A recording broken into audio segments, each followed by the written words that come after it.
அதாவது வந்துட்டு அண்ணன் தம்பிக்குள்ள சொத்து பிரச்சனை, அக்கம் பக்கத்து வீட்டுக்குள்ள பொதுச்சுவர் பிரச்சனை, இப்போ இந்த புது சுவர் பிரச்சனை. இந்த ஒரு சுவர் எடுத்து விட்டா மக்களுக்கு ஈஸியாக போயிரும்பா. ஒன்னே ஒன்று தான் சொல்ல விரும்புகிறேன். அதாவது இந்த ரிஜிஸ்டர் ஆஃபீஸுக்கு போகக்கூடிய அந்த பாதையை மேலப்பாளையம் மண்டல அலுவலகத்துக்குள்ளே இருக்கக்கூடிய அந்த சுவரை எடுத்து விட்டா ஈஸியாக போயிடும்.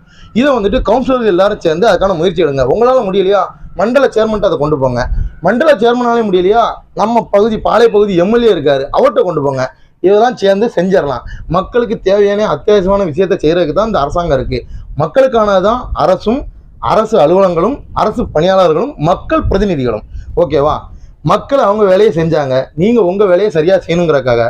உங்கள் வேலையை நீங்கள் சரியாக செய்ய தவறினால் மக்கள் அவர்கள் வேலையை மிகச்சரியாக செய்வார்கள். அதனால பொறுப்புணர்ந்து இந்த விஷயத்தை மக்களுக்காக பண்ணி கொடுங்க. இது மேலப்பாளையத்தோட பொதுமக்கள் சார்பாக, அனைத்து மக்கள் தரப்பு சார்பாக, எம்பிஎம் கோமாளி சார்பாகவும், அரபி நாணியார் சார்பாகவும் வைக்கப்படக்கூடிய ஒரு கோரிக்கை.